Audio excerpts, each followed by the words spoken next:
What's happening, guys? So I want to do a quick video today, and I want to talk to you about how to build strength, muscle, and athleticism in your 40s and beyond without injuring yourself, without beating up your joints and your body in the process. Because, it's something that a lot of us tend to go through, and, as we get older, we, can't quite do the same movements and activities that we used to without feeling pain. A lot of times, we end up having kind of shoulder issues, lower back, knee problems that we tend to think is kind of just part of the, what happens as we get older. And a lot of times we really are quick to believe that because we're older, this is just how things go. And, that I've found that that's not really the case. And in doing this with, almost 18 years now, having gone through the whole kind of pain and injury thing in my 30s, and feeling pretty hopeless about it when, doctors and chiropractors, physical therapists could not figure out, how to resolve it. And, and I've seen this with so many other clients over the years who I've worked with, who this was kind of the outlook that there's nothing you can really do about it. Avoid, doing the things that, certain movements and activities. And a lot of times it's movements and activities we enjoy, running and playing sports, or, training hard in the gym. You can't squat anymore. You can't lift things overhead. Avoid twisting and bending. And, and unfortunately, these are movements that are part of everyday life, right? And we can't just live our lives avoiding every single thing or trying to, because one, it's not really possible. And two, it just, imagine if you have to constantly be on guard for the rest of your life about every single movement you do. It really, really is not a fun way to live. So here's what I found. I found that there were three kind of guiding principles here that I've had tremendous success in using, with myself and with clients over the years, and that they're really a powerful way to be able to achieve the goals that you want and not have to settle for things that you don't want and backing off and giving up movements and activities you enjoy. These are three things that really are powerful for helping you to build strength, muscle, athleticism, and doing that well into your 40s and beyond without pain and injuries bothering you and limiting you. So here's what they are. Number one is something that I call stacking. Okay. So if we look at, stacking the body, this is a huge thing, and really you can look at this kind of like alignment, right? And it's making sure that you have the right alignment. I always tell my clients to stack their bodies properly before we do any kind of movement pattern. And the reason why is because if we're not stacked properly, if the body's not in a good position to move from, it's not going to move well. If we're not in position to move well, we're not going to move well. And this is one of the things that I see left and right that causes so many pain and injuries for people. And it has nothing to do with how old we are. It's just simply the fact that, one, either we're ignoring it, stacking the body properly before we move, number two, we're not aware of how we're stacking our body. We're just not getting ourselves in the right positions to move from. Or three, we might be aware and think that, we're trying to stack our bodies and line our bodies up right, but then there's kind of an issue where our bodies just aren't in the right position. We can't get them in there. Maybe a lot of times there's a lack of awareness, or there's imbalances that exist that are keeping us from getting in the right positions to move from. So if you cannot get your body lined up and stacked up properly before you move, that is a surefire recipe for pain and injuries, no matter what you're doing. And this is where the things like, exercising and playing sports and things that we do to stay fit and get in shape or lose weight and do the things we want to do, build strength and muscle and athleticism, start to be the things that injure us.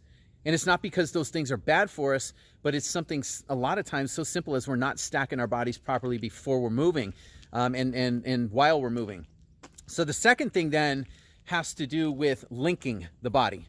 And there's another one. So we stack the body, then we have to link the body. And what I mean is that, a lot of times we tend to look at exercises as being like, if we do lunges, and we say, oh, lunges are for our legs, right?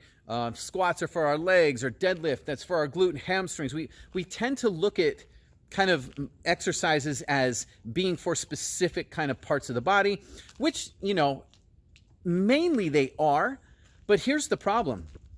These bodies of ours, when we're out in the world here and we're moving around, there's nothing really that's happening in isolation. So these bodies of ours are not meant to work like just with our lower body or just with our upper body. I mean, think of the things that we do, whether you are working out in the yard, digging, moving things, mowing lawns, whether you are out on the tennis court, swinging a racket or a golf club, or whether you're running. Our bodies are designed to work as a unit. So the upper and lower body work together and the forces are transmitted through what we call the core, right?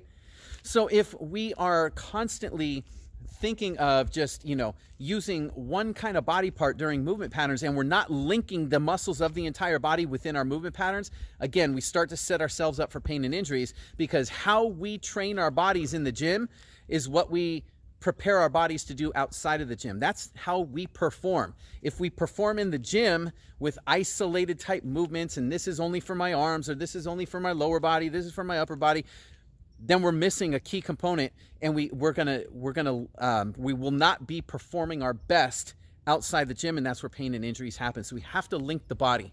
Okay, and then finally, the other one is called sequencing, right? I call it sequencing. Sequencing has to do with, now, we could stack our bodies well, we could link our bodies really well, but if we're not sequencing movement patterns efficiently, that's where, again, pain and injuries can happen, right? So sequencing has to do with really like coordinating movements, timing, balance, right? Making sure that movement patterns are happening smoothly and efficiently and correctly, right? So, it's really just kind of putting it all together and making sure that we're moving well. Because if we're not moving well, then that's where, the joints and muscles and tendons and ligaments and cartilage and all that starts to get increased amounts of stress and wear and tear, and it causes pain. And I get tired when I hear people being advised by their doctors and therapists and chiros and all that you can't do this anymore, you can't bend, you can't twist, you can't run, you can't, everything that we can't do. But yet very few people are taking the time to look at 3 simple principles like this and take the whole big picture into account. When we've got pain and injuries, if your back hurts, your back is not the problem. If your knees hurt, your knees are not the problem. If your shoulder's bad, your shoulder's not the problem. The area of the pain is not the problem. It almost always will come down to these 3 areas. One or all of these 3, there's usually problems in these areas. So if we want to be able to be strong and lean and athletic and fit and be able to do these things we want to do in our 40s and beyond, building strength and muscle and athleticism, then we have to pay close attention to making sure we're dialing in the 3 things: stacking our bodies, linking our bodies, and sequencing movement patterns properly. And if we could do those 3 things, I'm telling you, they're 3 very powerful ways to stay pain and injury free in your 40s and beyond. So, hey, I hope that this helps and kind of sheds some light on, maybe if you're dealing with some kind of pain and injuries, really looking deeper at these 3 kind of concepts and addressing where things are going wrong and starting to work there, right? And I hope that this helps. So if you have any questions or comments, do me a favor, list them below in the comment thread and let me know how it goes, or if you're struggling with anything, let me know about that, and we can kind of work on getting you started in the right direction. All right, so that is it for me. I'm going to take off. I hope that this helped in some way, and I will talk to you next time. So have an awesome day. Just remember, you guys, you have the power within you to be, do, and have what you want. Don't let these pain and injuries make you think that you cannot do the things that you want to do and achieve the goals you have. You are unstoppable. You can do it. I'll talk to you soon. Take care.